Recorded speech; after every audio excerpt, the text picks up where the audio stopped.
Assalamualaikum warahmatullahi wabarakatuh. Waalaikumsalam. Nahmaduhu wa nusalli wa nusallimu ala rasulil karim wa ba'd ilahi ana maqsudi wa matlubi a'tini muhabbataka wa ma'rifataka. Yang sama-sama kita hormati orang tua kita, Bapak Ustadz Fauzan, juga Pak Ustadz Alifuddin Tomoran, teman-teman semua. Ya, alhamdulillah saya merasa berterima kasih sekali atas kehadirannya dalam rangka diseminasi budaya positif di SMK Negeri 16. Kayaknya ada salah satu tugas dari calon guru penggerak angkatan 10. Jadi baru calon, Bu, belum guru penggerak. Jadi seperti biasa, sebelum kita belajar kita berdoa sesuai dengan keyakinan masing-masing. Berdoa mulai.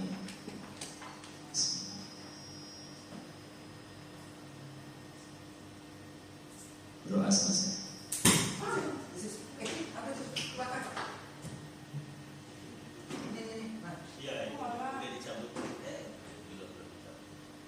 Oke, nggak apa-apa.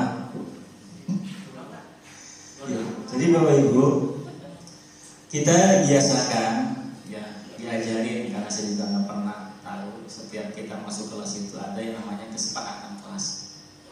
Jadi kita akan buat kesepakatan kelas. Kebetulan sudah saya kepikin, ya kira-kira setuju atau tidak. Pertama, semuanya berpartisipasi aktif. Setuju ya? Kedua, mengangkat tangan jika mau bertanya atau bercanda. Yang ketiga, menghargai pendapat orang lain. Apapun. Kemudian yang keempat tadi, ya 5, kita selalu bergembira.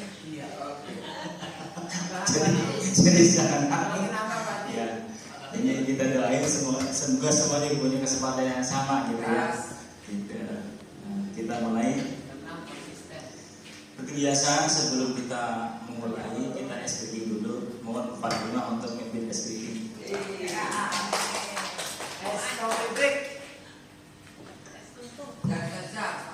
Baik, izin Bapak Ibu boleh berdiri semuanya. Ayo, biar gemes ya Bapak Ibu. Di sini saya punya permainannya, hitung ya. Jadi angka 3, 6 dan 9 itu tepuk tangan. Jadi nggak boleh disebutin. Jadi kita berhitung 1, 2, 3. Pas 3 nggak boleh disebutin, tapi kita tepuk tangan. Paham ya? Nanti ya angkatan 3. Yang tepuk tangan semua apa yang pas 3-nya? Pas 3-nya aja. Orangnya. Berarti kalau misalnya yang 1, 2, dia 1, 2 tepuk gitu. Terus ya 4, 5 tepuk gitu. Tepuknya sekali aja. Jadi harus konsentrasi nih. Ya, kelipatan 3 berarti. Nanti kalau misalkan udah sampai 10, balik lagi ke 1 lagi.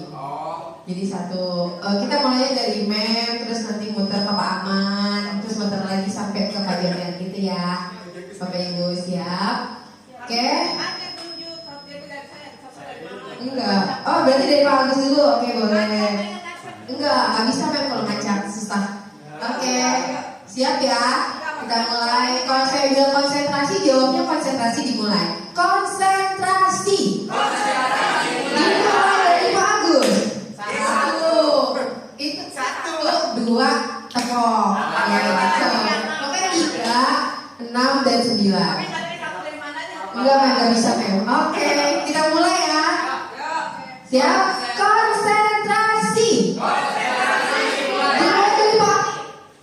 1, 2, 4, Bapak Aman. 7.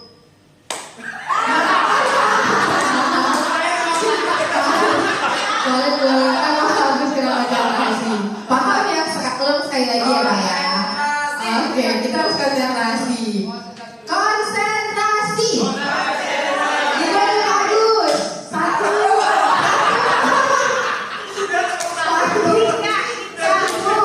3 ya. Berarti bagus kalau 1 itu harus ngomong 1 Pak. Oke. Dimulai dari bagus. 1, 2, 4, 5, 6. Oke, lagi Pak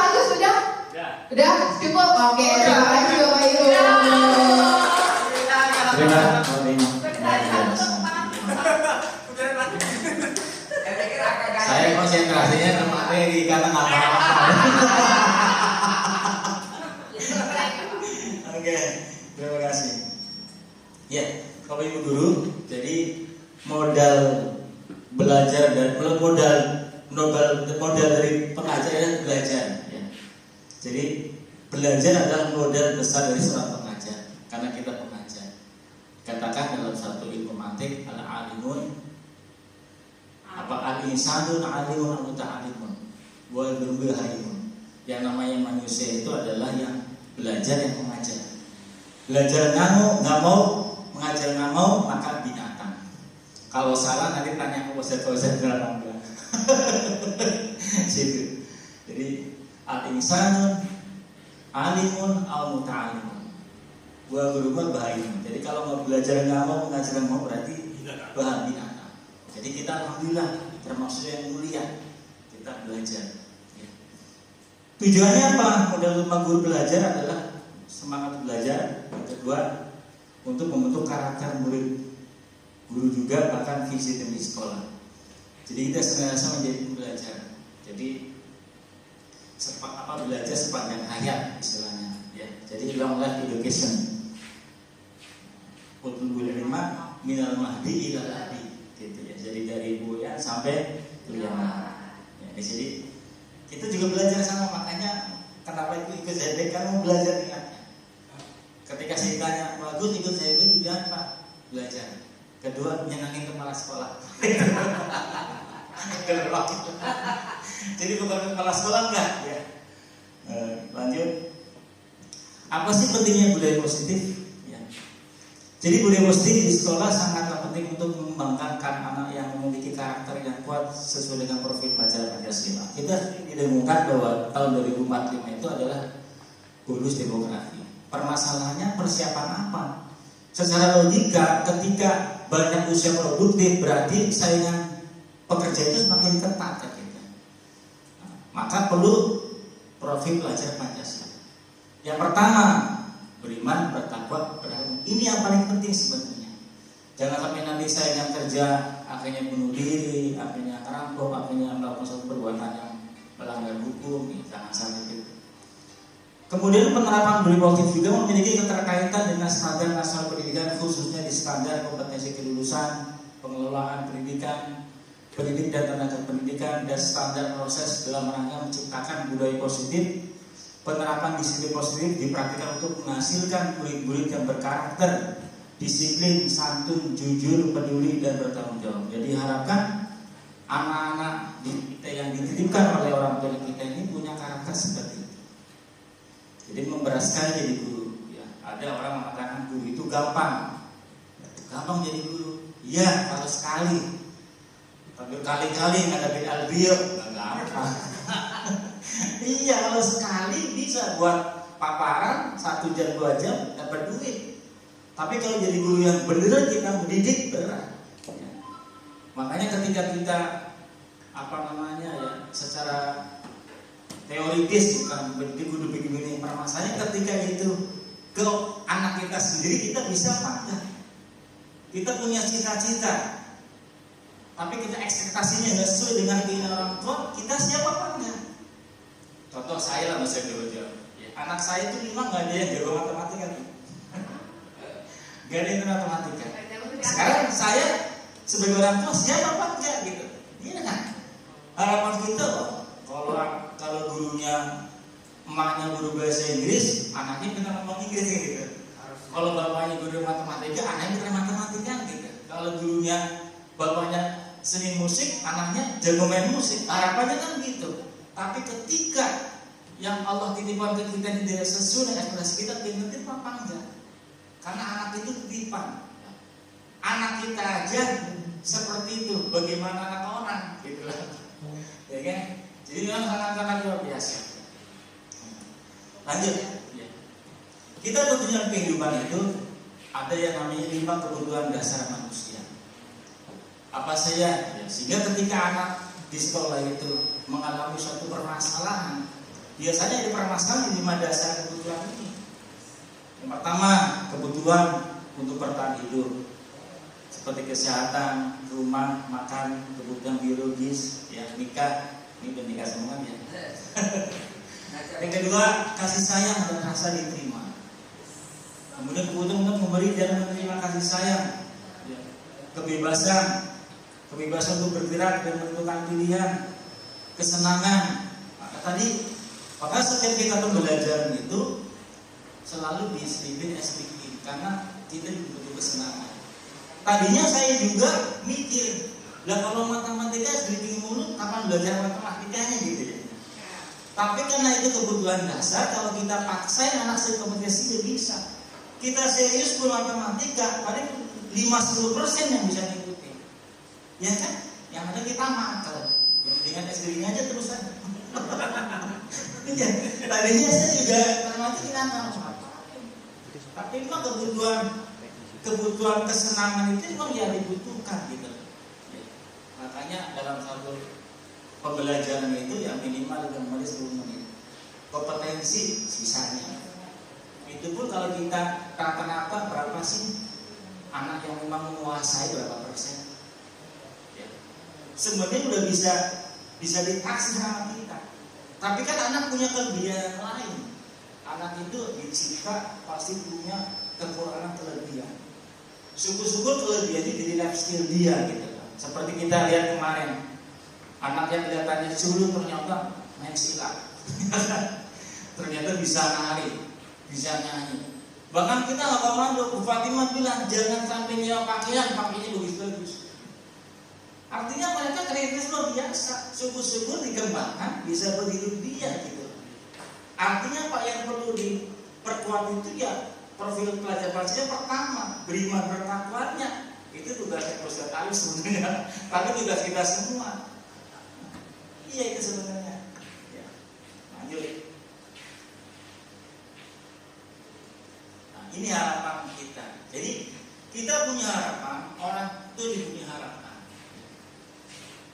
Kadang kita juga dulu kita susah mendidik anak kita. Terus terang saya juga susah.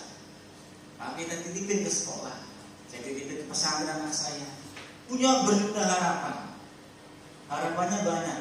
Ya, bermulai rajin, integritas, tanggung jawab, itu sabar itu. Ya, luar biasa. Ya. Saya kalau cerita orang lain jauh-jauh. Anak saya mikir anak saya sendiri. Waktu wafat kecil, wafat, ketika saya tahu anak saya merokok, saya tampar mulutnya. Tapi begitu saya belajar CGP, saya nggak tampar Pak. Iya. Kenapa? Kembali lagi. Apakah ketika kita nampar anak dan menyelesaikan masalah? Tidak. Anak jadi berani sama kita. Malah dia nantangin kita kadang-kadang. Akhirnya saya mengenal nanti ada yang namanya segitiga restitusi. Saya nanya keyakinan kamu itu mau bener apa enggak gitu. Bapaknya aja nggak apa. Ya. Jadi kalau saya duduk anak saya, mana perilaku bapak yang nyontek yang nggak bener yang mana? Saya tanya. Kan kita orang tua contoh dulu. Makanya guru juga sama. Guru itu digugu lagi digugu omongannya, ditiru perbuatannya. Jadi berat. Guru itu berat. Banyak spionasenya. Kalau saya nggak ada yang perempuan, paman. Anak murid nanya, Pak, saya Pak boleh gitu? Gak usah anak. Ya, saya pernah ngajar di Bogor ketika saya boncengan sama istri. Ada anak-anak yang tahun 2007 sanawiyah, saya ajar, senyum. Ya kan mukanya udah kelihatan dewasa. Di sisi nanya, siapa Pak? Siapa? Itu pelaksananya. Cemburu istilahnya. Ya kamu di sini gimana? Ya kan? Jadi guru itu mulia. Saya pastikan guru pasti masuk surga. Saya yakin. Amin. Jadi tadi kan kun aliman, au ta'aliman, au mustami'an, au muhibban wa takun khamisan. Jadilah orang yang aliman, yang alim, ya, yang belajar, yang mengajar, yang cinta atau mendengarkan pelajaran. Walaupun khamisan, jangan yang kelima.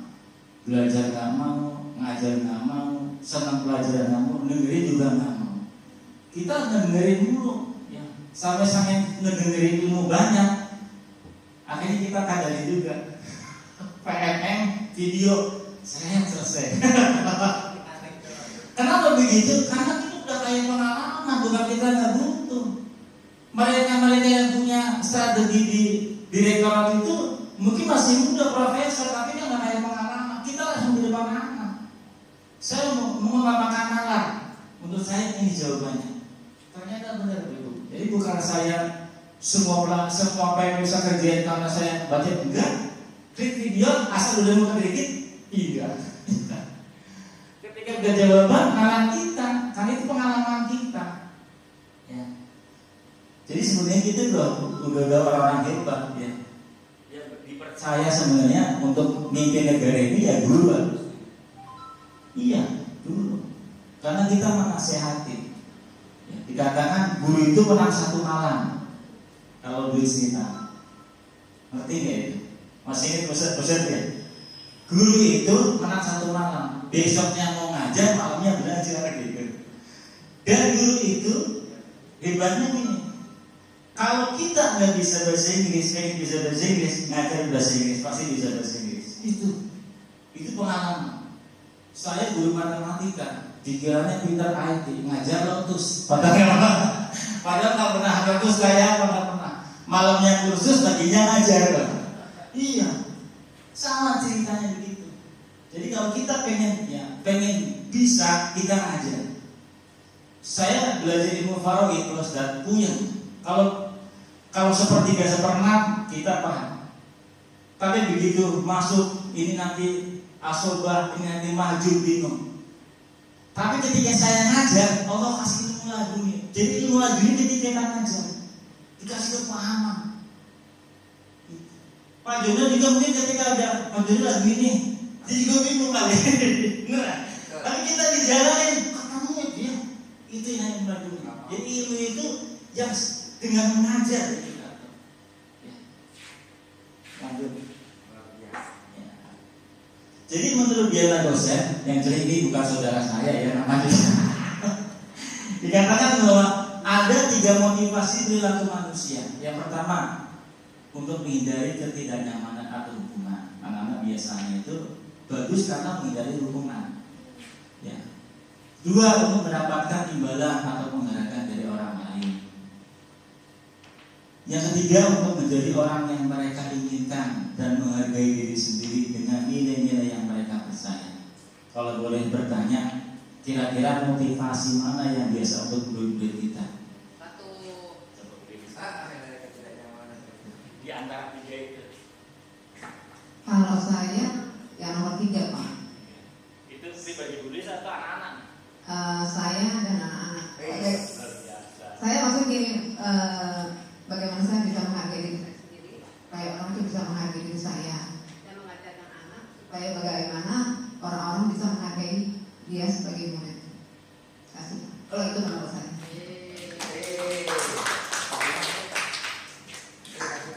Kalau saya biasanya yang saya tahu murid-murid itu yang nomor 1 Pak, untuk menghindari ketidaknyamanan atau hukuman. Jadi daripada dihukum mendingan ya udah gitu. Jadi ada alasan itu menurut saya seperti itu Pak. Ada yang lain yang punya pendapat? Kita tanya orang lain. Pengalamannya banyak. Atau juga duluan. Motivasi perilaku manusia. Satu mungkin yang nggak ada di situ adalah apa namanya tuh, saya kalau ngomong udah siap ngomong ya. Nah, ini berarti kopinya dulu. Bahwa segala sesuatu didasari pada apa namanya harga diri atau ya harga diri lah. Bagaimana orang bisa dihargai oleh orang lain, maka dia harus menghargai diri sendiri. Dan menghargai diri sendiri diawali dengan memulai kebaikan, imtasi. Kemudian selain memulai, dia mulai dari hal-hal yang amat penting meskipun kecil. Selanjutnya, apapun permasalahannya harus al-an. Sekarang saya mulai. Itu adalah 3 hal yang bisa memotivasi manusia berperilaku. Terima kasih. Jadi kita sepakat ya, tujuan kita ini sebenarnya nomor 3. Sementara murid-murid kita ini nomor 1 dan 2. Jadi tugas kita nih, bagaimana anak itu mengarah kepada nomor 3. Memang berat Bapak Ibu. Berat. Anak saya atau tempat ini berat banget. Dan boleh pulang jam 10 malam. Iya. Malam itu pasti begadang. Kita pasti pemahaman. Tapi ada satu kita lupakan adalah doa. Makanya saya kalau sholat sebelum baca setelah Fatihah buat kanjeng Nabi, saya pakai lalu kita jadi anak saya sebutin satu-satu. Sapa dia muslimah, Ahmad Syaikhul Wafa, Mukasih muslimah, Imam Mubarak, Rasulul Rahman. Ya Allah, jadikan anak kami anak yang soleh-solehan, dilindungi dalam segala aktivitasnya, dikabulkan segala hajatnya. Itu kalau kita sudah doa, sudah ngajarin, ternyata masih begitu, ya yang menggariskan dari Allah. Kita siapa? Jangan kata kita Nabi Nuh. Kurang apa Nabi Nuh? Nabi maksud, gak punya salah. Istrinya durhaka sama Nabi Nuh, anaknya durhaka karena sama Nabi Nuh. Nabi Lut, istrinya senang sama perempuan lesbi. Ya, jadi kita siapa? Kita kembali ke Allah yang hanya titipan engkau ya Pak. Selesai. Kalau dipikirin buyang belides. Mikirin CDP, ya kan? Mikirin anak, ya kan? Mikirin utang, buyang kita. Nggak selesai. Tapi pada hari ini masih bisa makan yang luar biasa.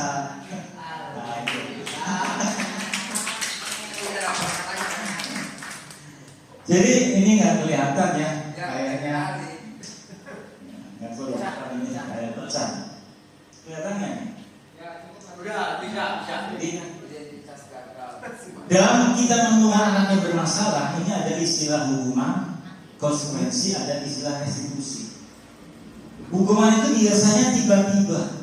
Anak misalnya terlambat, kamu lari di lapangan 3 kali terlambat. Kalau enggak, kamu kenapa sepatunya pagi kan? Copot sepatunya. Kamu kelas berbaris sepatu, itu hukuman. Dan kalau orang dihukum itu biasanya sakit hati. Jadi ini ada konsekuensi. Murid anak belajar menyembunyikan kesalahan.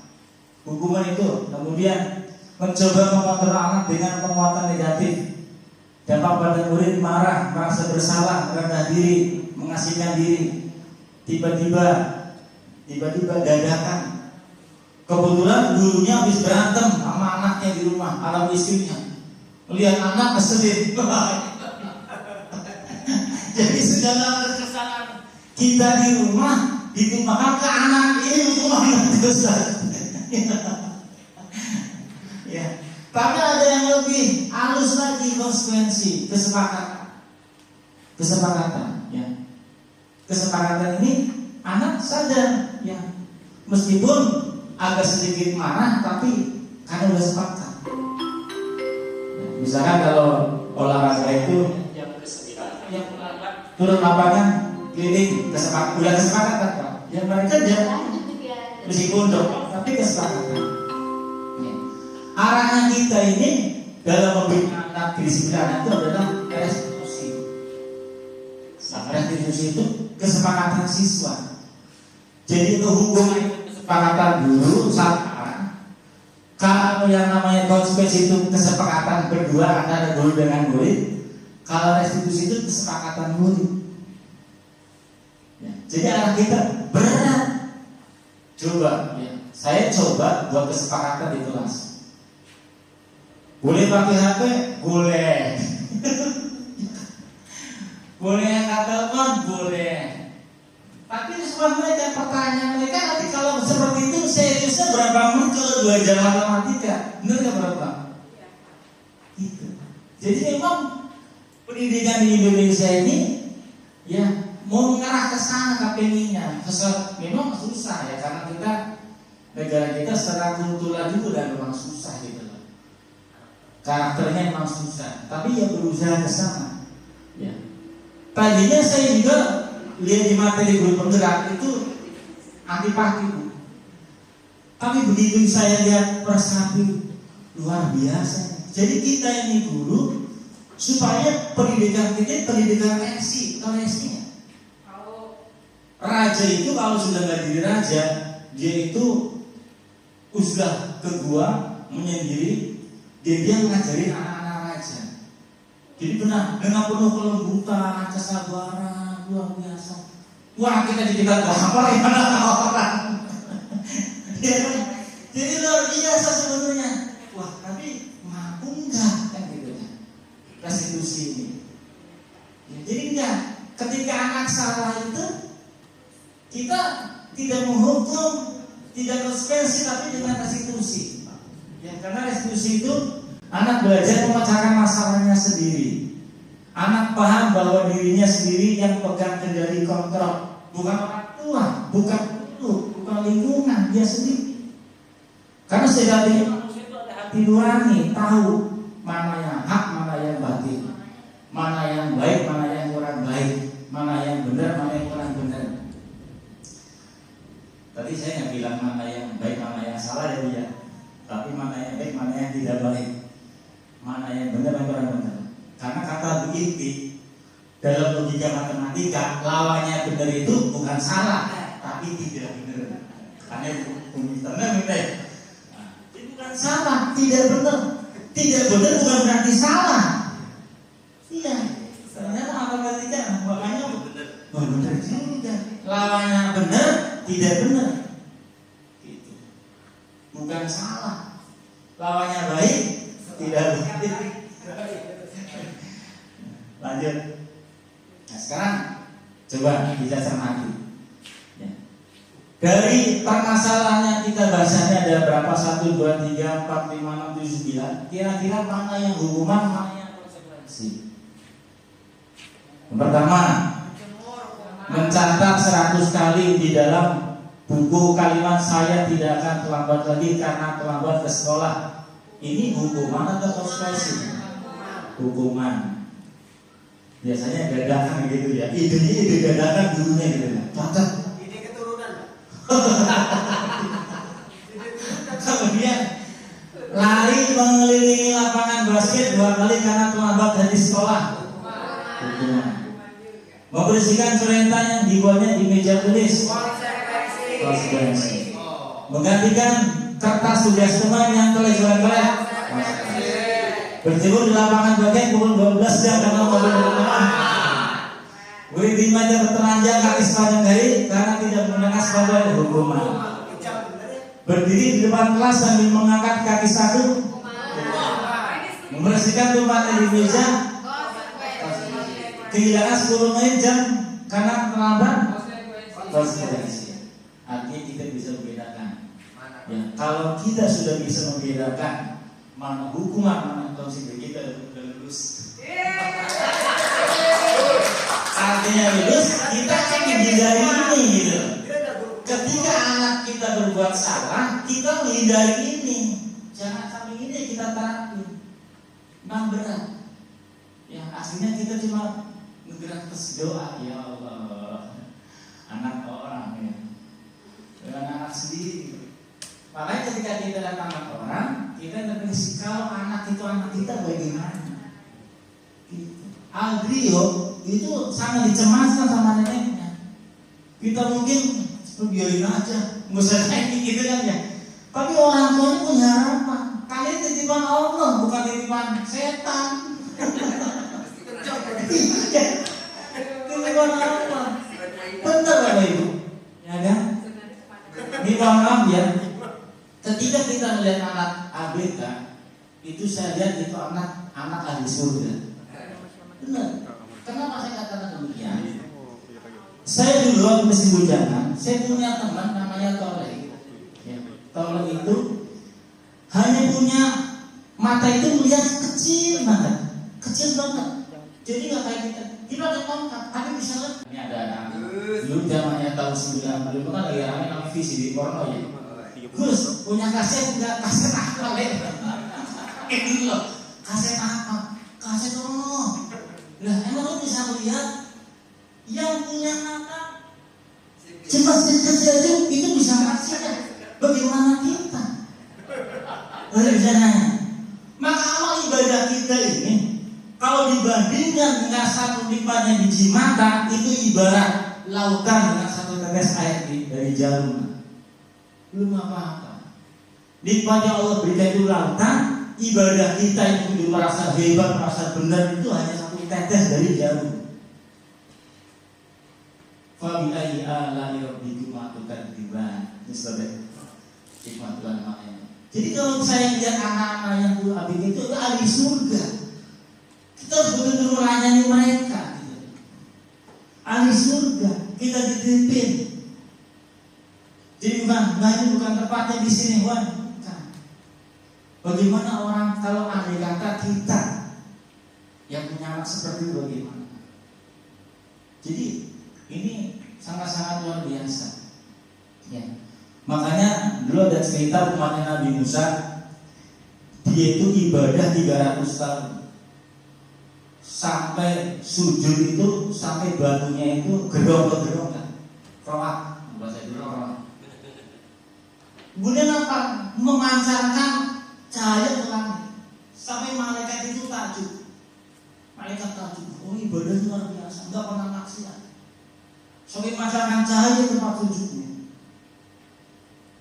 Maka dikatakan ketika divonis, wahai hamba umat Nabi Musa, kamu masuk juga dengan rahmat saya. Mereka protes, ya Allah, saya ibadah 300 tahun masuk juga dengan rahmatmu.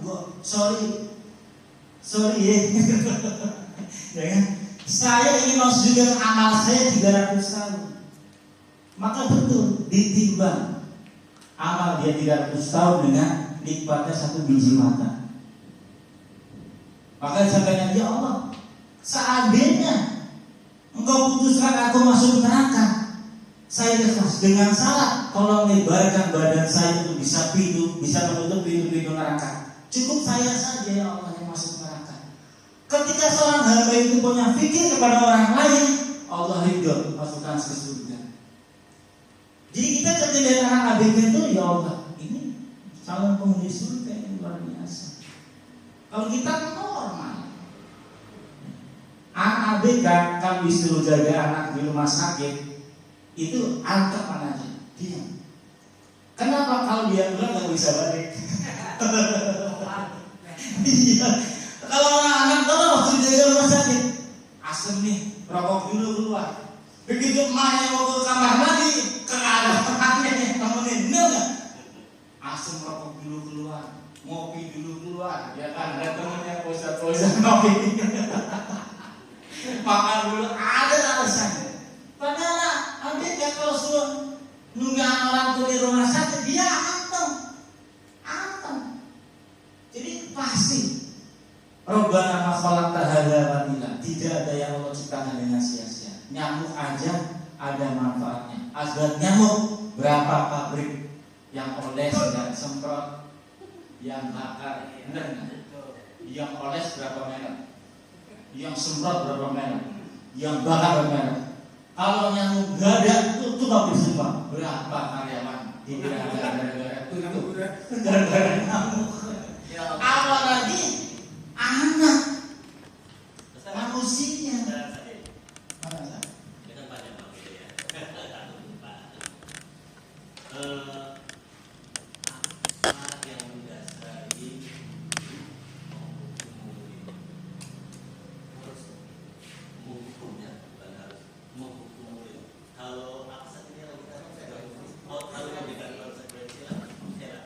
Apa yang mendasari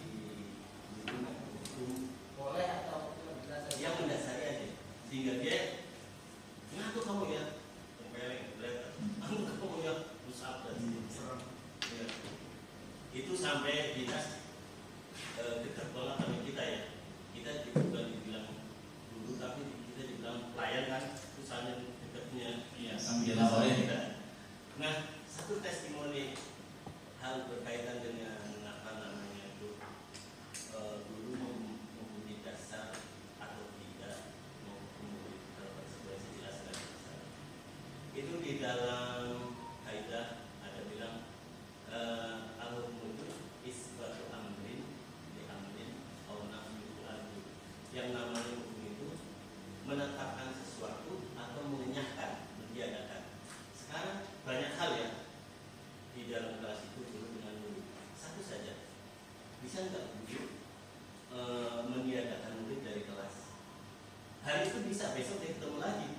Nggak bisa kan, artinya itu satu testimoni bahwa antara dasar yang bisa dipegang atau sudah hukuman untuk para murid.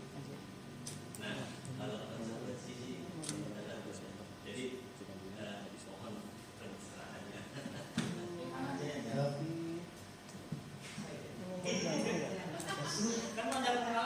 Ini Pak Haji, justru saya mau tanya ini sebetulnya.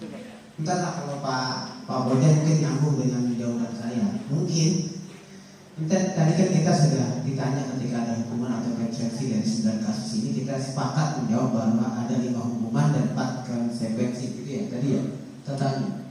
Sekarang kalau saya balik, yang 5 kita anggap hukuman itu sudah ada kesepakatan sebelumnya. Sedangkan 4 yang tadi tidak, yang konsekuensi kita katakan itu tidak ada kesepakatan sebelumnya. Apakah ini jadi terbalik? Yang 5 tadi awal kita bisa bilang hukuman karena ada konsekuensi, karena ada kesepakatan sebelumnya, itu adalah konsekuensi. Sedangkan 4 yang seolah-olah sebetulnya rendah ya, santai gitu hukumannya. Tapi itu tidak ada kesepakatan sebelumnya. Apakah itu menjadi hukuman? Karena pada dasarnya hukuman ada konsekuensi adalah sebuah kesepakatan. Sedangkan hukuman adalah satu pihak, baik tercatat ataupun spontanitas. Itu Pak Haji, sebenarnya saya mau nanya itu jawab tentang Pak Bojan dulu. Karena kalau Pak Bojan tadi saya berpikirnya begini, pertanyaan Pak Bojan, apa yang mendasari guru boleh hukum murid? Kalau saya pikiran saya ke situ arahnya. Ya, karena kalau konsekuensi sudah jelas ada kesepakatan, gitu ya. Tapi kalau boleh nggak sih sebenarnya kita hukum murid gitu ya? Ini pertanyaannya. Itu Pak Haji, mungkin kurang lebih sama kalau saya kan dibalik nih.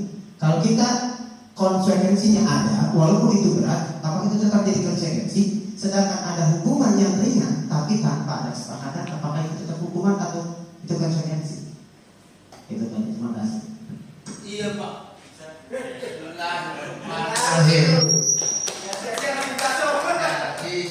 Ini ada berlanjut itu nanti dari kedua.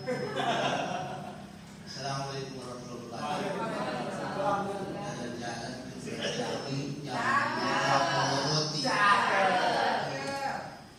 Dan jawab salam tadi mudah-mudahan bisa berinteraksi. Izin Pak Haji dan kita semua, maka betul apa yang kita. Saya kemarin sebelum beliau dipaparan di atas memang dilontarkan demikian hukuman. Saya bilang Pak Haji, hukuman dengan konsekuensi apakah itu sama atau tidak? Maka saya sampaikan kepada beliau, karena pernah dibawa di Serbaguna ada presentasi, itu saya lihat bagus memang. Kenali hukum, hindari hukuman. Kenali hukum, hindari hukuman. Nah, iya. Jadi bermanfaat betul itu. Padahal dikit doang saya lihat. Kenali hukuman. Karena memang kita di sini, kenapa bisa ada konsekuensi? Kenapa bisa ada hukuman? Barangkali karena memang sebelumnya kita sudah ada tatib yang bagian dari dini barangkali. Sehingga itu tulisan kalau sampai 100 di situ, dia berhenti dengan sendirinya. Berhenti. Jadi oleh karena itu, ini saya bilang dengan Pak Haji, kita kadang-kadang lebih susah memberikan pemahaman daripada memahami. Begitulah barangkali dengan anak saya ini. Biar di rumah, biar di kelas. Biar di rumah, biar di kelas. Karena memang prinsip kita memang beda dengan anak itu pada saat ini. Kalau kita dalam pembelajaran, nah, sebetulnya apa yang kita sampaikan itu kepada anak didik, baik anak kita kandung di rumah, itu barangkali nggak ada yang sebetulnya jadi hukuman. Tapi kalau dia dipani, kalau dia mengerti, oh dulu orang tua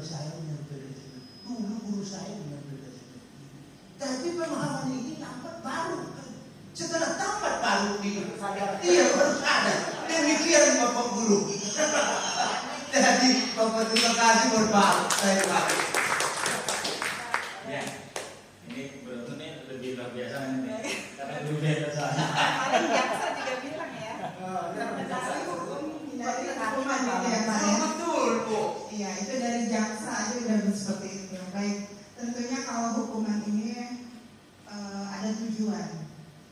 Ya, kita masing-masing ingin anak ini misalkan dihukum, tentunya berniat untuk supaya tujuannya anak ini tidak mengulangi lagi, jadi mencegah dia melakukan hal-hal seperti itu lagi gitu kan.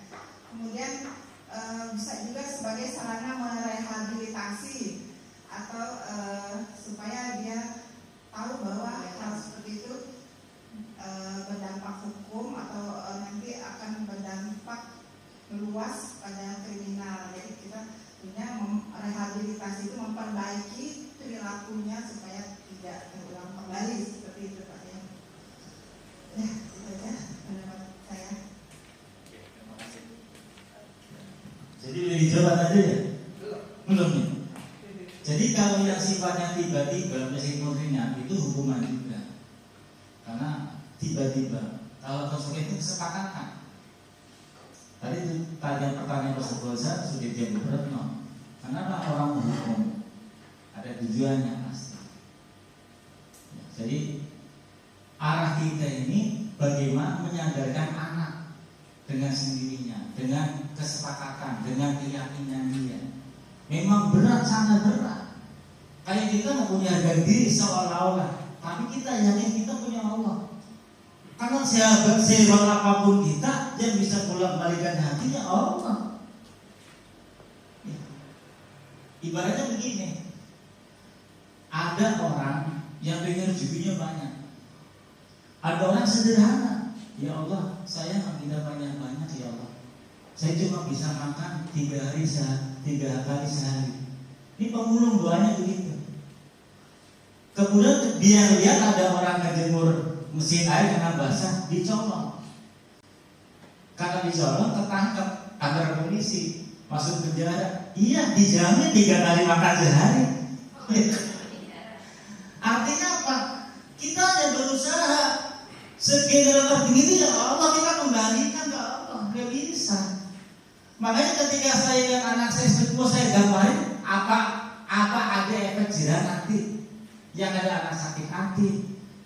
Dan Bapak Ibu yang saya rasakan, saya ketika memukul kaki anak-anak itu bandel, karena orang tua saya juga seperti itu. Jadi itu nanti turunannya begitu. Ketika stop kita kekerasan itu.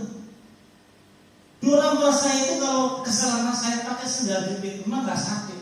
Tuh ini emang gak pernah kepala. Saya ngikutin orang tua, benar.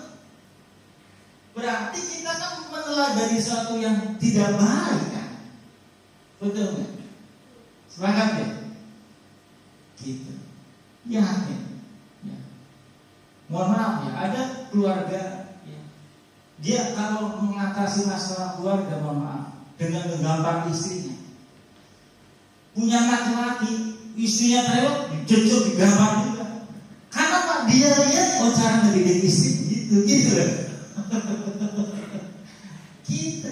Memang saya akui saya jadi baik, betul.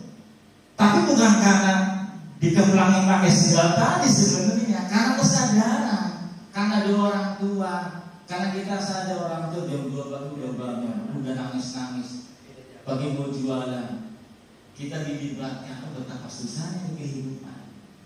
Jadi yang ingin kita tanamkan itu anak itu sadar, memang luar biasa, berat.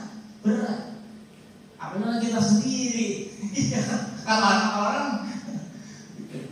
ini padanya. Tambahan Pak Fadli, mumpung masih segar ya Pak. Ini yang dibahas tadi kayaknya. Jadi ini dari hasil riset atau penelitian yang barusan saya lakukan penulisan tesis saya di sebenarnya risetnya itu di SMK Negeri 27. Saya pikir ada kaitannya dengan apa yang sedang kita bahas hari ini, bahwa saya menemukan jadi judul tesis saya itu pengaruh pendidikan agama dan guru pendidikan agama. Kalau itu mungkin terhadap Muslim atau Kristen, saya pikir itu sama saja ya. Lalu saya mendapati bahwa hanya 30 pengaruh pendidikan agama Kristen dan guru pendidikan agama Kristen terhadap perilaku moral siswa. Dan sampelnya itu memang cuma 31 orang di SMK Negeri 27. Lalu saya mendapati bahwa hanya 37% sumbangsi pendidikan terhadap perilaku moral siswa yang menjadi positif. Tapi ada 78% sekian itu yang justru memberikan sumbangsi besar untuk membuat siswa ini berperilaku baik adalah peran guru. Jadi memang keteladanan itu sangat diharapkan. Kalau itu kan dulu bukan guru agama, bukan? Iya, bukan. Iya. Guru keseluruhan. Kalau saya pikir kan itu guru agama ya, maksudnya yang saya teliti kan agama ya. Tapi paling tidak saya mendapatkan gambaran bahwa sebenarnya kurikulum dan lain sebagainya kita lakukan untuk mengajarkan siswa kita berkaitan dengan moral gitu, berkaitan dengan perilaku mereka. Karena saya pikirnya juga berkaitan dengan perilaku dan lain sebagainya sehingga bisa menghindari hukuman atau konsekuensi itu. Yang pertama yang saya lihat adalah sumbangsi bagaimana kita sebagai guru, sebagai pendidik memberikan keteladanan.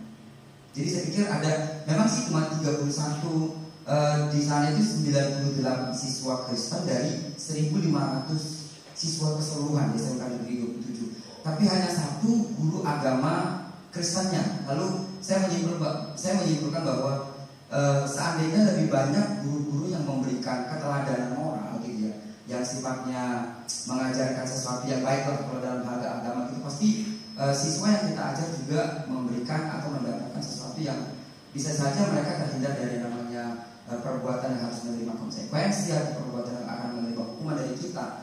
Jadi semakin besar peran kita sebagai seorang guru memberikan keteladanan kepada mereka, saya pikir ini hanya sesuatu yang membuat mereka itu tahu bahwa di sekolah ini ada aturan gitu ya. Tapi ya jadi pertanyaan seberapa besar kita guru-guru dapat memberikan satu keteladanan bahwa misalnya dalam hal kerjasama atau mungkin dalam berbicara kepada siswa, cara menyampaikannya, atau mungkin saat mereka mendengar kita mungkin saling bergurau dengan sesama guru dan sebagainya. Karena ya memang itu 78% itu sumbangsi dari seorang guru itu sangat ditunggu oleh siswa agar mereka memiliki perilaku yang baik. Nah tadi Pak Haji sudah bilang bahwa ketika anak yang diajar di rumah, kenapa mereka berperilaku kasar akhirnya? Karena mereka melihat keteladanan dari bapaknya, kalau marah nampar istrinya kan gitu. Lalu mungkin kita juga secara tidak sadar kadang-kadang kita di kelas melakukan tindakan-tindakan. Tadi kita akui kadang-kadang kemarahan dari rumah dibawa ke anak gitu kan. Bagaimana mereka bisa berlaku sopan? Kita sendiri tidak berlaku sopan kepada mereka. Saya setuju dengan menulis tadi bahwa yang ketiga itu saya sendiri merindukan ketika saya bisa menjadi teladan bagi anak-anak. Kalau soal ilmu saya pikir di mana saja selalu mereka bisa dapatkan ilmu. Jangankan kehadiran kita di YouTube aja mereka bisa mendapatkan ilmu matematika, ilmu biologi gitu kan. Tapi bagaimana kita taks mereka menjawab atau hadir di tengah-tengah mereka memberikan keteladanan yang sesungguhnya. Karena hari-hari mereka betul belajar, tapi dalam perilaku itu justru apa yang mereka lihat itu yang mereka sedang tunggu. Itu aja sih yang ingin saya tanyakan. Terima kasih Pak. Assalamualaikum warahmatullahi wabarakatuh. Saya memberikan tanggapan dari apa yang disampaikan Pak Jonar. Mohon kaji ulang ya tentang pengaruh agama itu hanya 30%. Iya, pendidikan agama itu 30% itu rasanya kurang pas. Karena apa? Coba etika, budi pekerti, perilaku, karakter itu dari pelajaran apa? Matematika, IPA, IPS, prakarya atau apa? Ternyata tidak. Itu bersumber dari pendidikan agama. Agama dalam hal ini agama Hanif ya, agama yang Esa itu mengajarkan justru pertama yang diajarkan adalah makarimat akhlak ya. Nabi diutus ke dunia ini pertama bukannya ilmu, tetapi budi pekerti. Dan itu diaplikasikan oleh semua guru, menteladankan kepada siswa, istilahnya dalam Islam uswah. Mereka menguswahkan, menteladankan sikap baik, tata krama yang baik, termasuk bagaimana menindak di kelas ya.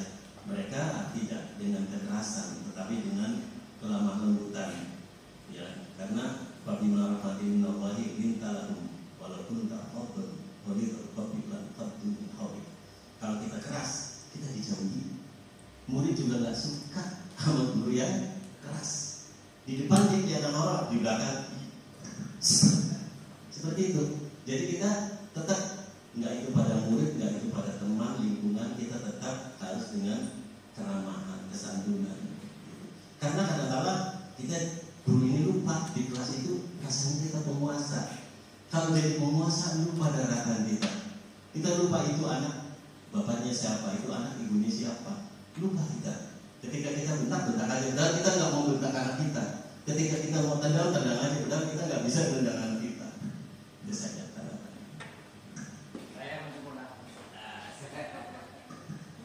Mungkin kalau pada penelitian ditambah 3 variabel sempurna jawaban dari Bapak tersebut. Karena kan pendidikan agama, guru satu lagi orang tua.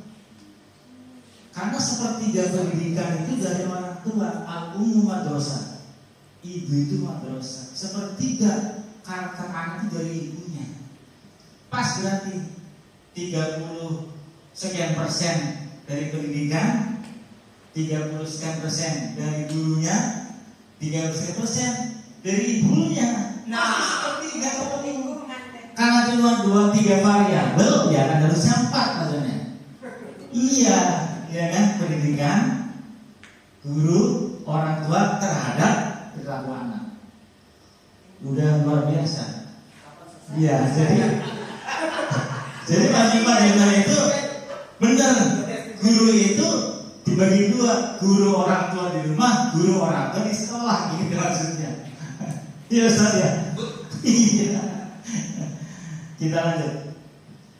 Jadi teman-teman Bapak Ibu, penghargaan itu menghukum siswa. Jadi dihukum oleh penghargaan. Jadi ada beberapa penelitian. Ada penelitian. Ada 2 kelompok kerja, kelompok kolaborasi. Yang satu diiming-imingi, yang satu tidak diiming-imingi apa-apa. Ternyata yang diiming-imingi tadi itu malah kerjanya kurang bagus, karena dia finalisasi pikirnya, yang penting jadi. Artinya kurang kolaborasi, kurang teliti, kurang ini, kurang itu. Sementara yang tidak ada iming-iming, dia ikhlas, ayo kita kerjain bareng-bareng. Ternyata hasilnya maksimal. Jadi yang selama ini kalau anak TK suka ngasih bintang, anak dia kasih bintang 1, bintang 2, bintang 2. Ketika ibu gurunya lupa bikin bintang malamnya, anaknya nggak mau belajar gitu. Ketika guru SD, anak yang pintar kasih coklat, begitu gurunya nggak gajian, anaknya belajar kenapa coklatan nggak ada gitu. Itu yang dimaksud dengan dihukum oleh penghargaan. Jadi penghargaan ternyata kurang baik. Ada juga yang dihargai orang tuanya. Orang tuanya dipanggil sendiri diam-diam, ya kan? Maksudnya yang kasih orang tuanya. Begitu orang tuanya nenteng, orang tua nggak nenteng, tanya, kamu dapat tentengan? Masalah juga. Jadi ternyata penghargaan itu nggak baik Bapak Ibu.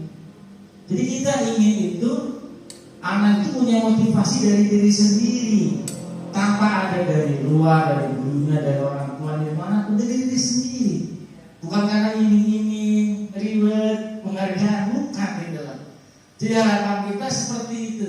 Guru yang bisa membuka motivasi dari anak sendiri, bukan karena ya, kita masih, saya aja masih yang kerja selesai pertama 90. Ya karena pengen 90 juga kejar kan. Nah, tapi itu udah kita pelan-pelan. Kalau nggak ada ini nggak ada yang ngerjain, repot juga. Jadi merubah karakter suatu negara bangsa ini memang butuh ratusan tahun. Kalau kita cerita negara Amerika udah 300 sekian tahun merdekanya, kita baru 79 tahun lawannya. Kata pahlawan, bukan 350 tahun dijajah, 31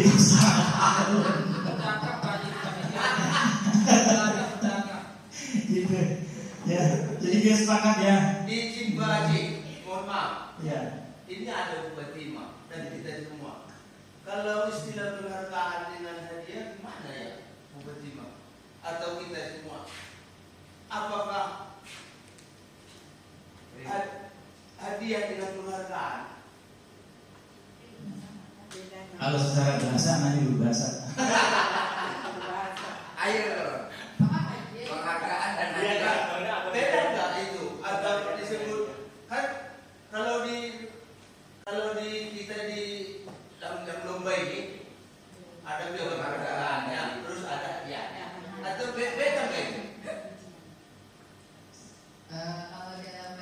sebenarnya hampir sama sih Pak, penghargaan dan hadiah, tapi ya mungkin balik lagi ya, mungkin penghargaan tuh lebih banyak ya, lebih variasi bentuknya. Tapi mungkin kalau hadiah kan biasanya ya berupa benda gitu, fisik yang bisa dilihat. Tapi kalau penghargaan tuh mungkin lebih ke ya kayak dikasih value-nya, lebih ke moralnya, lebih dihargainya mungkin karena dia sudah mencapai apa gitu. Nah, saya mau penukik Pak. Itu hadiah biasanya benda sih. Itu mungkin Pak. Makasih Bu. Makasih. Ada tambahan. Ini ada mangai penutup nih. Biar kami bukan Pak Haji, mohon izin. Mungkin kalau teman-teman semua ya, mungkin teman-teman sepakat mungkin kalau menurut saya ya tentang penghargaan atau hadiah ya. Kalau di olahraga itu justru penghargaan atau hadiah itu memotivasi ya. Nah ini nih ada dua versi nih yang dimaksud dengan penghargaan yang ada di dunia pendidikan dan di tempat tertentu yaitu hadiah dan penghargaan untuk yang berprestasi di bidang tertentu juga gitu. Nah mungkin penekanannya kalau di bidang-bidang yang khususnya olahraga, mungkin kalau mereka tidak mendapat penghargaan atau hadiah, mungkin tidak ada prestasi. Kalau yang biasanya umumnya ya tidak akan ada prestasi. Banyak contoh-contohnya, bulu tangkis lah, terus yang primadona Indonesia ya, terus kegiatan anak di sekolah misalnya tidak dikasih reward anak itu, dia juga tidak termotivasi Pak Haji. Nah di sini yang di bidang pendidikan yang berhubungan dengan materi Pak Haji. Nah tadi saya nyambung, anak kalau terbiasa dikasih hadiah dan penghargaan, suatu waktu guru itu tidak memberikan bintang saja, anak itu memang lemah dalam proses pembelajaran saya. Nah mungkin ada penguatan lagi Pak Haji dalam proses pembelajaran ini. Apa kira-kira? Ini saya nyambung nih. Sepertinya saya selalu motivasi secara omongan aja. Bagus nak, itu kan penghargaan juga ya, motivasi, semangat. Tapi mungkin kalau dikasih materi, mungkin dalam proses pembelajaran jangan. Kalau saya setuju Pak Haji. Kalau dalam berupa barang, benda saya tidak setuju. Karena akan mengimbau seperti tadi, biasa diberi coklat, suatu saat dia tidak diberi coklat, anak itu akan lemah dalam belajarnya. Makasih Pak Haji. Ini biar ngantuk lagi. Ini Pak, kita lihat nih. Soalnya judulnya dihukum oleh penghargaan. Jadi begini Bapak Ibu, ketika seorang pesilat itu mau tanding, dia latihan. Apakah ketika tidak tanding dia latihan? Enggak. Karena apa? Karena tujuan utama cuma pengen hadiah. Yang diharapkan sehat itu dengan sendirinya gitu. Nggak mau tanding di olahraga, nggak tanding nggak pernah olahraga. Awalnya seperti itu. Tapi kita arahnya itu bagaimana anak itu tanpa penghargaan. Kalau bahasanya begini, bila surga dan neraka tak pernah ada, mas surga bukan karena takut neraka. Udah selesai kita ini Pak. Arahnya begitu. Iya. Caranya begitu, bukan karena takut pengen ke surga, takut neraka, bukan. Awal-awal sama, ketika anak baru sekolah, pengennya apa? Sepatu baru, tas baru. Begitu dia sudah asik sekolah, jempolnya nongol, sekolah terus ternyata. Dia nggak pernah mikirin jempolnya nongol, tasnya jebol, bolong, ya kan? Kenapa? Dia udah kesadaran sekolah itu asik loh. Karena sekolah-sekolahnya kan Bapak itu benar. Saya mengalami sekolahnya karena belinya alami. Kenapa? Karena kita udah asik. Awal-awal tuh saya mau sekolah, asalkan tas baru, sepatu baru. Mana ya? Iya, itu penghargaan anak yang mau sekolah. Tapi ketika anak udah asik dengan dunianya di pendidikan, dia lupa. Harapan kita gitu. Jadi awal-awal boleh penghargaan, sampai anak itu tidak bergantung dengan penghargaan. Iya.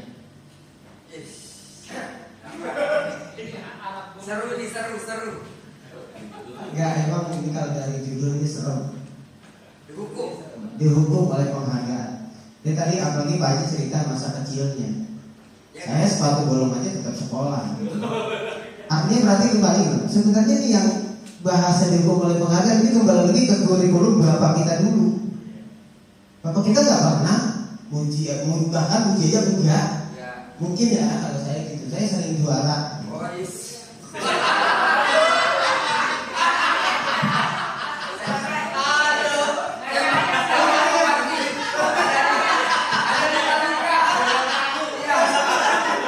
Ya artinya gini. Sekarang Bapak Ibu yang kita ingat ya. Bukan yang mengajarkan kita memberi penghargaan kepada siswa adalah kurikulum. Kurikulum modern lah, bukan kurikulum bapak kita dulu yang diajarinnya nggak tahu kurikulum apa. Dan sekarang Pak Adi Agus menjelaskan ini sebagai jalan guru penggerak, artinya apa? Kurikulum sekarang dikembalikan lagi ke kurikulum zaman dulu sebetulnya. Betul nggak? Kalau kita dulu kan ini yang diajarkan. Tapi ketika kita sudah jadi orang tua, kita kalau mengikuti kurikulum sekarang, anak puasa aja yang masih kecil, kita biasanya kasih hadiah. Benar, siapa yang nyari orang tua kita dulu? Enggak. Apalagi Pak Haji zamannya begitu lebih jadul lagi. Saya aja enggak yang tahun 90-an. Ya. 80-an kita. Enggak, muda ya apa? Ya, artinya sebetulnya ya ini kalau saya bahasa kasarnya ya, ini kurikulum sekarang lagi dibentrokin sama kurikulum beberapa tahun yang lalu sebetulnya. Ya benar Pak Haji. Sama tadi kayak masalah hukuman dan konsekuensi. Siapa yang bahasa hukuman? Itu bahasa kurikulum juga, mungkin KTSP atau sebelum KTSP. Ya, kemudian dirubah konsekuensi. Sekarang tadi kan maka saya balik, kalau kita kesepakatan tapi itu keras, itu jadi konsekuensi. Mungkin Bapak Ibu pernah nonton film. Ini saya ambil kesimpulan dari film Budi Pekerti, pernah nonton nggak? Ya, film Budi Pekerti itu menurut saya kesimpulan adalah film yang benar mengangkat guru. Ya, kisah nyata guru yang dia memperjuangkan tentang konsekuensi, tetapi konsekuensinya itu berat, tapi kesepakatan. Tapi ketika dia menjalankan itu, dia disalahin. Benar ya? Kalau misalnya filmnya gitu kan, dia nanya sama anaknya, nah kalau kamu nanti salah, begini ya hukumannya. Siap. Konsekuensi bukan kalau gitu, kesepakatan kan? Ketika guru itu menjalankan konsekuensi itu, dia disalahin. Bahkan sampai bikin dia mengundurkan diri, pindah dari kampungnya. Ini catatan kisah nyata yang terjadi sekarang. Sekarang kita apa iya setiap ada anak melakukan kesalahan atau apa kita kesepakatan dulu. Walaupun berat nggak berat kan, kita kesepakatannya ikutin yang berat lah yang tadi nulis 100 ini. Tapi kesepakatan yang pura berbeda. Ada catatan selalu ya. Dipanggil nah kamu kesepakatannya nulis 100. Secara tahapan Bu Purwa nggak salah. Tapi ketika Bu Purwa melakukan itu bisa jadi disalahin. Benar nggak Bu Purwa? Kurang-kurang gitu bisa disalahin. Padahal Bu Purwa bisa membela. Ini kesepakatan saya dan anak ini. Ini loh buktinya, ini tanda tangannya dia bahkan ke materi misalkan. Tapi bisa jadi disalahin. Ya benar ya. Kenapa? Karena terlalu keras. Kenapa ibu sebagai dibalikin? Karena ibu sebagai guru kan gini. Karena guru selalu salah. Karena sekali lagi guru adalah yang menghamba kepada murid. Itu kan kata-kata itu. Nah, murid sebagai raja. Tapi ketika kita bicara begini, ini berbalik lagi. Murid nggak boleh dipuji, nggak boleh dikasih penghargaan karena ujung-ujung nanti efek buruknya nanti. Dan begitu ya. Ini jadi menurut saya jadi kayak bolak-balik aja nih aturan gitu. Tapi kembali lagi pokoknya kalau guru salah ya salah. Guru mah gitu aja kan. Guru benar aja kalau dianggap salah bisa salah. Artinya gini Pak Haji. Mungkin Pak Haji kan kritis ya dalam di guru penggerak. Saya sebenarnya walaupun saya di belakang sambil tiduran gitu. Ya, Pak Haji ya, nggak belum dilihat apa paling. Artinya Pak Haji kritis loh kalau saya dengerin kalau lagi Zoom itu Pak Haji kan kayak narasumber. Iya benar, kalau narasumber ya ngejelasin siapa dan Pak Haji itu keluar kritis-kritisnya gitu. Karena Pak Haji dulu adalah salah satu orang yang menolak guru penggerak. Kalau sekarang kan karena menjadi kepala sekolah. Tujuannya itu kan. Tapi videonya itu disampaikan sama ingin belajar. Pak Naja, itu saya baru ngomong kayak gitu. Pak Naja ngasih tanya gitu Pak Haji. Pak Haji tuh di posisinya di mana aja? Iya. Enggak, artinya begini, kalau Pak Haji itu tidak terlalu ngikutin, nggak ngalir gitu. Kalau dia harus bertatar dengan batu, dia akan katakan gitu. Itu yang saya senang. Tadi sempat ke bawah arus tadi yang kita bilang jangan semua nyampe semua. Iya. Karena lagi direkam aja. Oke, jadi gini Pak Haji, kita ini kadang bingung juga ya sebagai guru yang produk lama di dalam produk baru gitu ya. Tapi harus menjalankan produk baru di dalam produk lama, bingung kan? Kurang lebih kayak gitu lah Pak Haji, bisa dipahami. Ya, terima kasih. Ini benar banget Bapak Ibu. Ya. Jadi memang CGB itu ternyata itu mengadopsi dari filosofi kehadiran. Jadi gimana sih? Karena dulu penentu kebijakan kita ini selalu gengsi kalau ngikutin orang tua kita dulu. Jika mengadopsi ke Amerika, ya kan, ke Eropa, ke Finlandia katanya ya, belum lagi lesson study ke Jepang. Karena kadang-kadang itu merasa sebenarnya kita udah ada loh orang tua kita. Kita ini bangsa besar loh, bangsa di bawah naungan kerajaan-kerajaan besar loh, yang menguasai se-Asia, Majapahit, Sriwijaya. Bangsa yang dinosa kerajaan itu bangsa yang berada, bangsa pendidikan. Cuma pemangku bicara adalah gengsi, sok ke barat-baratan. Ketika di dunia Arab hanya bisa membuat terbangan dengan bahan kayu, kita sudah bisa membuat gong dengan bahan dasar besi atau timah, diolah jadi gong, jadi kempling, jadi itu ya. Itu udah luar biasa. Borobudur itu kapalen, batu disusun-susun, nggak ada.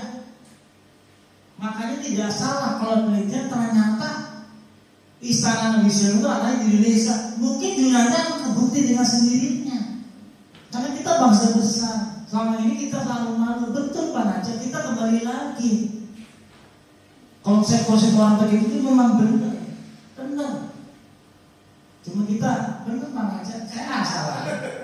Makanya kenapa saya ketika ke CGP tadinya saya nolak, saya terasa maka jadi orang kita dulu. Jam pelajaran terakhir akan dimulai.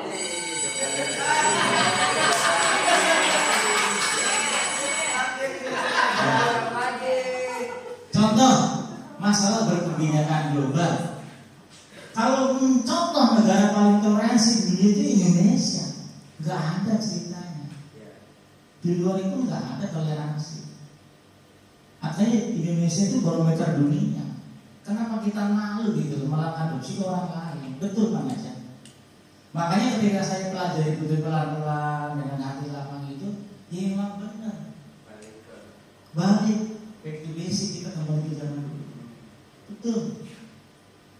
Cuma terlambat sebenarnya. Iya. Kita cuma dibawa tuh curi handayaninya doang, tuh curi handayani. Nonton dulu di handayani orang Jawa. Tentu dilari, dimarahin. Ini produk-produk diomelin ini makanya jadi kan? Jangan diomelin, makanya kita disambut lah. Jadi yang tadi Pak Najat sampaikan, kalau kesepakatannya ternyata, tapi ada yang namanya keyakinan. Ketika kita menghukum meskipun kesepakatan, keyakinan itu benar apa enggak? Nulis 100 kali, yang kita yakini itu benar nggak kayak gini gitu? Akhirnya keyakinan semua orang itu sama gitu. Ketika memberikan hukuman itu memang kesepakatan, tapi diyakini benar apa enggak, mendidik apa enggak. Jadi kembali, makanya setelah ada restitusi itu menanyakan keyakinan. Nah, kita punya keyakinan kelas nih, ya kan? Jadi anak keyakinan. Kembalikan barang ke tempatnya, dilarang mengganggu orang lain, sekolah itu keyakinan mereka, dan mereka sepakat. Oh iya benar, niatnya sekolah kenapa dilarang, bawa sampah sembarangan. Ya.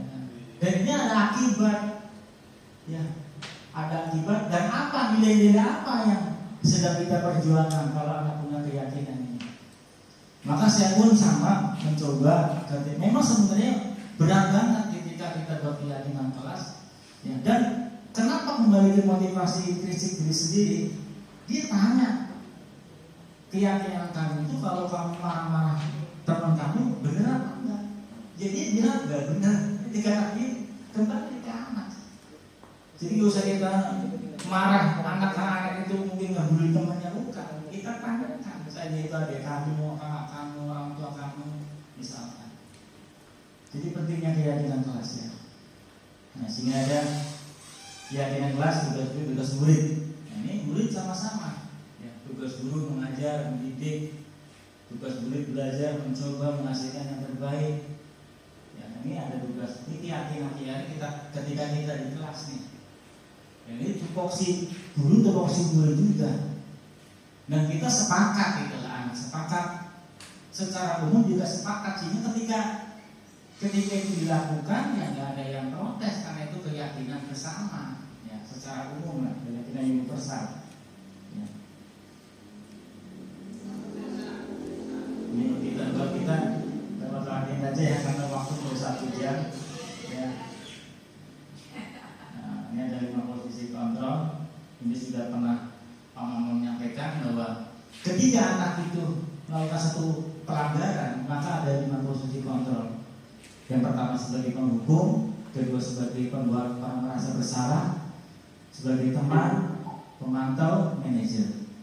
Harapan di guru penggerak itu tidak semua itu menjadi manajer. Ketika anak punya kesalahan kita jadi manajer, bukan penghukum, bukan apa ciri-cirinya sih? Kalau penghukum menghardik, menunjuk-nunjuk, mau nih kebiasaan, suka melambat, bukan pernah bersalah, ceramain, saya kecewa dengan kamu, kok kamu nggak mandang sama ibu, nggak mandang bapak.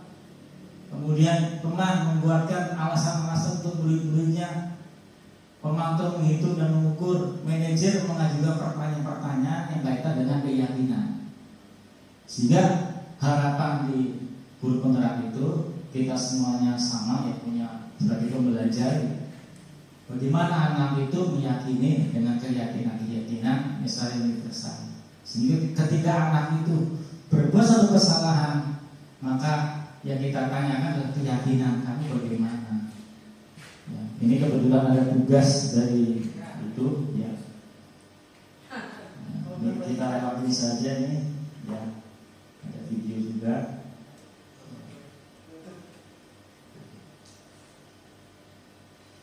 Ada pertanyaan? Cukup ya?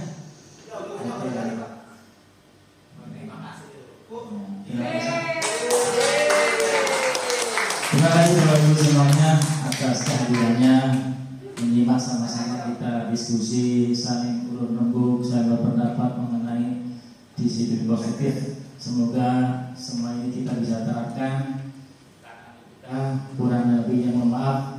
Assalamualaikum warahmatullahi wabarakatuh.